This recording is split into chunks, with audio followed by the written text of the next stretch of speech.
Evans, el eco de la sospecha. La nieve no es lo único que se acumula en Siraford. El silencio también empieza a pesar. Tras la inquietante sesión de espiritismo, todas las miradas se dirigen hacia una figura leal pero enigmática, Evans. Mientras el capitán Trevelyan descansa, o eso creemos, en Exhampton, su fiel sirviente se convierte en el centro de un rompecabezas que apenas comienza a armarse. ¿Es la lealtad una coartada o una máscara? En este capítulo exploraremos las sombras de un hombre que conoce los secretos de la casa mejor que nadie. El frío arrecia, los caminos están bloqueados y el cronómetro ha empezado a correr. ¿Fue solo una coincidencia lo que dictaron las letras sobre la mesa? ¿O Evans sabe algo que nosotros aún no nos atrevemos a preguntar? Capítulo 5. Evans. Encontraron a Evans esperando en el comedor. Al verlos entrar, se levantó respetuosamente. Era un hombre bajo de estatura y bastante fornido. Tenía brazos muy largos y la costumbre de entrelazar las manos mientras estaba de pie. Con su rostro recién afeitado y sus pequeños ojos de cerdo, presentaba un aspecto de jovialidad y de virtud que le redimía de su apariencia de bulldog. El inspector Narracott clasificó mentalmente sus impresiones. Inteligente, astuto y práctico. Parece estar azorado. Después preguntó: «Usted es Evans, ¿verdad?» «Sí, señor». «¿Cuáles son sus nombres de pila?» «Roberto Enrique». «Ah, dígame ahora todo lo que usted sepa acerca de este asunto». «Pues no sé nada, señor, sino que me ha trastornado por completo. Pensar que mi capitán es la víctima». «¿Cuándo vio usted a su amo por última vez?» «Aseguraría que eran las 2 de la tarde, señor. Acababa de recoger el servicio de la comida y dejé la mesa así como usted la ve, preparada para la cena. El capitán me había dicho que no necesitaba que volviese a su casa. ¿Tiene la costumbre de volver a la hora de cenar?» «Por regla general. Volvía hacia las 7 de la tarde y estaba aquí un par de horas. No siempre, porque a veces el capitán me indicaba que no era preciso que volviese. Por lo tanto, a usted no le sorprendió que ayer tarde prescindiera de sus servicios, ¿verdad?» «No, señor. Tampoco volví la tarde anterior, a causa del mal tiempo. Igual que ayer. Mi capitán era un caballero muy considerado. Siempre que no viese en uno la intención de eludir el trabajo, que yo conocía muy bien, me sabía de memoria sus costumbres y sus rarezas». «Dígame exactamente las palabras que le dirigió». «Bueno, pues miró por la ventana y dijo: «No cabe esperar que Burnaby venga hoy».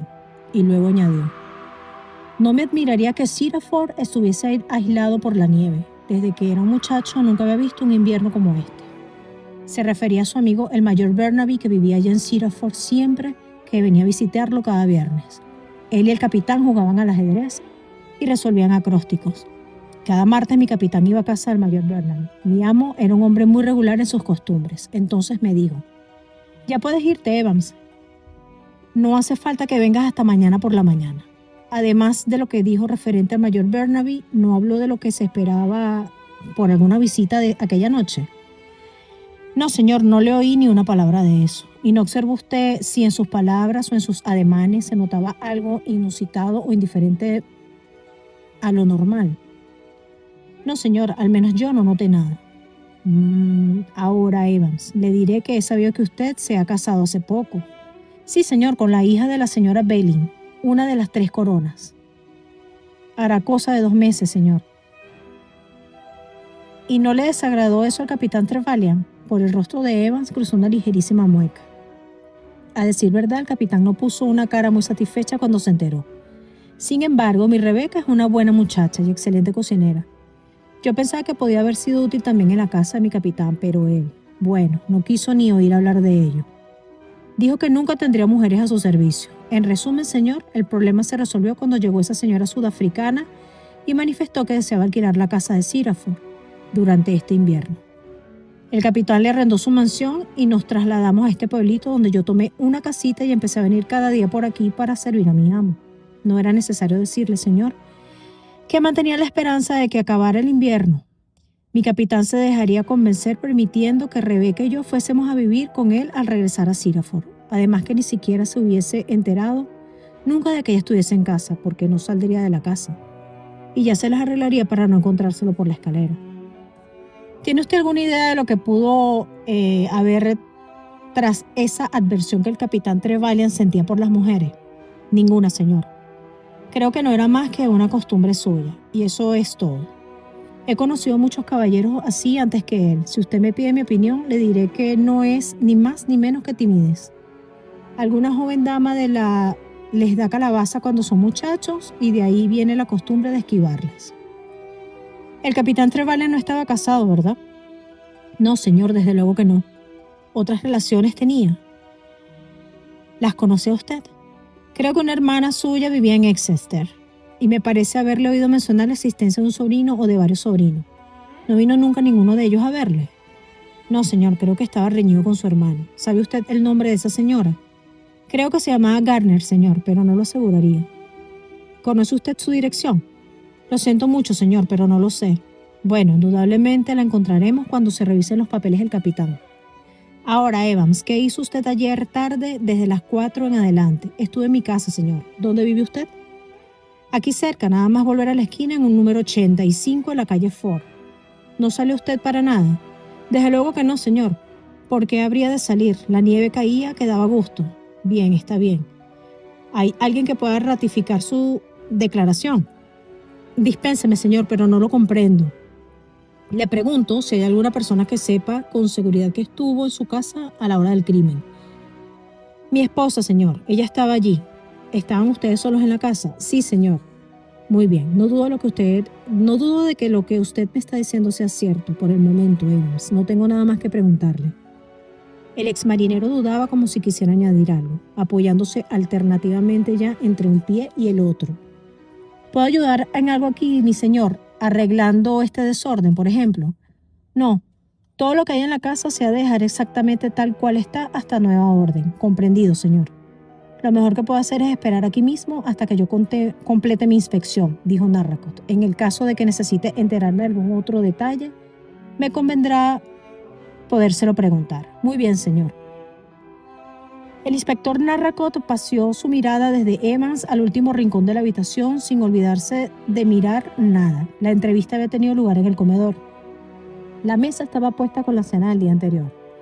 Una lengua en fiambre, varios entremeses, un queso de Stilton y un plato de bizcocho. Y sobre un hornillo de gas colocado encima de la chimenea había una cacerola que contenía sopa. En una mesita auxiliar se veía un sacacorchos, un sifón de agua de Seltz y 2 botellas de cerveza. También vio el inspector una inmensa formación de artísticas copas de plata y con ella, cosa incongruente, 3 novelas flamantes de nuevas que parecían no haber sido ni hojeadas. El inspector Narracott examinó detenidamente una o 2 de las copas y leyó las inscripciones grabadas en ellas. Se ve que el capitán Trevelyan era un buen deportista, observó. Sí, señor, vaya que sí lo era, exclamó Evans. Toda su vida fue un gran atleta. El inspector Narracott leyó los títulos de las novelas: El amor hecho la llave, Los alegres hombres de Lincoln y Prisionero de amor. El gusto del capitán en cuestión de literatura me parece un tanto incongruente. Oh, eso, señor. Evans sonrió. Es que esos libros no los tenía ahí para leerlos, señor. Se trata de premios que ganó en esos concursos que traen los periódicos. El capitán envió 10 soluciones, cada una de ellas bajo diferentes nombres, incluyendo el mío, porque supuso que calle Ford 85 era una dirección muy apropiada para ganarse un buen premio. Según él, cuanto más vulnerable sea su nombre y su dirección, más probablemente es que resulten premiados. Y lo bueno del caso es que la solución que iba a mi nombre sacó el precio. Aunque no el de las 1000 libras, sino solo esas 3 novelas que precisamente son, en mi modesta opinión, de esta clase de novelas por las que nadie debía pagar ni un peñique. Narracott sonrió, luego repitiendo que Evans le esperara allí, continuó su inspección. Observó que en una de las esquinas del comedor había una gran vitrina especial, tan grande era que casi parecía constituir una pequeña habitación en sí misma. En su interior, colocados de cualquier modo, vio 2 pares de esquí, un par de remos de espadillas montados, 10 o 12 colmillos de hipopótamo, cañas de pescar, sedales y varios avíos, y accesorios de pescador, entre los que figuraba un tratado referente a las moscas y mosquitos de cebo. También había un cesto con bastones de golf, una raqueta de tenis, un pie de elefante relleno y montado y una piel de tigre. Se veía claramente que cuando el capitán Trevelyan alquiló la casa de Siraford amoblada, había retirado sus más preciados afectos, temeroso de que fuesen víctimas de femeninas influencias. Vaya una idea la de traerse con él todos esos trastos, comentó el inspector. alquiló su casa solo por pocos meses, ¿no es así? Exacto, señor. De seguro que estas cosas podía haberlas dejado encerradas bajo llave en la casa de Siraford, ¿no es cierto? Por segunda vez en el curso de esta entrevista, Evans contrajo su rostro con una mueca. Ya lo creo, afirmó. Y eso hubiera sido el modo más fácil de arreglarlo. Pocos armarios que hay en aquella casa, el arquitecto y el capitán la proyectaron juntos, pero solo una mujer podría comprender lo que vale aquel cuarto de armarios. Además, como usted mismo ha indicado, señor, debía de haber intervenido un poco más el sentido común. Para acarrear todas esas cosas hasta aquí hubo que trabajar de firme, se lo aseguro. Pero el capitán no podía tolerar la idea de que alguien pudiese resolver o simplemente tocar un solo de sus recuerdos. Y por muy bien que se cierren, aunque sea bajo 7 llaves, él decía que una mujer siempre hubiera encontrado el modo de fisgarlos. Curiosidad femenina le llamaba esto. Casi es mejor no guardar con tanto esmero lo que uno no quiere que las mujeres se interesen por descubrir y tocar. Por lo tanto, mi amo adoptó la solución más radical, traerse con él todo lo que le interesaba y así estaba seguro y tranquilo con respecto a sus amados cachivaches. Bueno, pues aquí nos vinimos con todo eso y ya le digo yo que me fue un trabajo pesado y también que resultó un poco caro. Pero ya ve usted, en estas cosas el capitán era caprichoso como un niño. Evans tuvo que hacer una pausa, pues su larga peroración le había dejado sin aliento. El inspector Narracott asintió pensativamente, con lentas inclinaciones de cabeza. Había otro punto acerca del cual deseaba también informarse, y le pareció que el momento era propicio, ya que el asunto salía a relucir de un momento natural. Esa señora Willett dijo como por casualidad, ¿era alguna antigua amiga o conocida del capitán? Oh, no, señor, completamente desconocida para él. ¿Está usted bien seguro de ello? Bueno, la severidad de la pregunta dejó al antiguo marino un poco desconcertado. Realmente el capitán no me dijo nunca tal cosa, pero, sí estoy seguro de que era así. Lo pregunto, explicó el inspector, porque resulta muy curioso que alquilase su casa en esta época del año. Por otra parte, si esa señora Willett hubiese estado relacionada con el capitán Trevelyan y conociera ya la casa, era más natural que se le ocurriera escribirle a él proponiéndole que se la alquilase. Evans negó con la cabeza. Fueron los corredores de finca, esos Williamson, los que escribieron diciendo que tenían ofertas de una señora. El inspector Narracott arrugó el entrecejo. Aquel negocio del alquiler de la casa de Siraford le parecía cada vez más extraño. Supongo que el capitán Trevelyan, la señora Willett, celebrarían alguna entrevista, ¿verdad? La señora Evans, sí, ella vino a ver la casa y mi amo la acompañó durante la visita. ¿Y está usted positivamente seguro de que aún no se habían visto en aquel día? Oh, ya lo creo que estoy seguro. ¿Y sabe usted si ellos...? El inspector se interrumpió como si tratase de articular la pregunta de una forma que sonara natural. Bien. ¿Usted sabe si en esa entrevista se deslizó de una buena forma? Quiero decir, si se portaron entre sí como buenos amigos. Por parte de la dama, sí, señor, y una ligera sonrisa cruzó por los labios de Evans. Mucho más que por parte de él. Como usted puede figurarse, admiro mucho la casa y le preguntó si él había proyectado cuando la construyeron. Ella estuvo la mar de amable. ¿Y el capitán? La sonrisa de Evans aumentó. Esa señora tan extremada no fue capaz de fundir el hielo de él. Mi amo era educado, pero nada más, y no aceptó ninguna de las invitaciones de ella. ¿Invitaciones? Sí. Le dijo que siguiera considerando la casa como suya de todos modos y que se dejase ver de cuando en cuando. Si eso fue lo que le dijo, que se dejase ver. Pero no es tan fácil dejarse ver en una casa cuando uno no vive 6 millas más allá. Ella parecía ansiosa de ver al capitán, de relacionarse con él. Narracott reflexionaba. ¿Cuál fue la verdadera razón de alquilar la casa? ¿Fue tan solo un preludio para conquistar la amistad del capitán Trevelyan? ¿Ese era el verdadero propósito de la dama? Probablemente no se le pudo ocurrir que el capitán se marchase a vivir a la ciudad lejana de Exhampton. Tal vez pensó que se mudaría a cualquiera de las casas inmediatas. ¿Acaso como huésped del mayor Burnaby? La respuesta de Evans no se la sacó de duda. Esa señora es muy amiga de visiteos. Todos los días tiene algún invitado a comer o a cenar. Narracott asintió. Ya no sacaría más noticias de aquel hombre, pero determinó celebrar una entrevista con la señora Willett. En cuanto le fuera posible, había que poner en claro la causa de su brusca e improvisada llegada. Venga conmigo, Pollock, subamos al piso superior. Dejaron a Evans en el comedor y se marcharon a inspeccionar las habitaciones de arriba. «Es un buen hombre, ¿no le parece?», preguntó el sargento en voz baja, volviendo la cabeza sobre su hombro y señalando con un gráfico ademán hacia la cerrada puerta del comedor.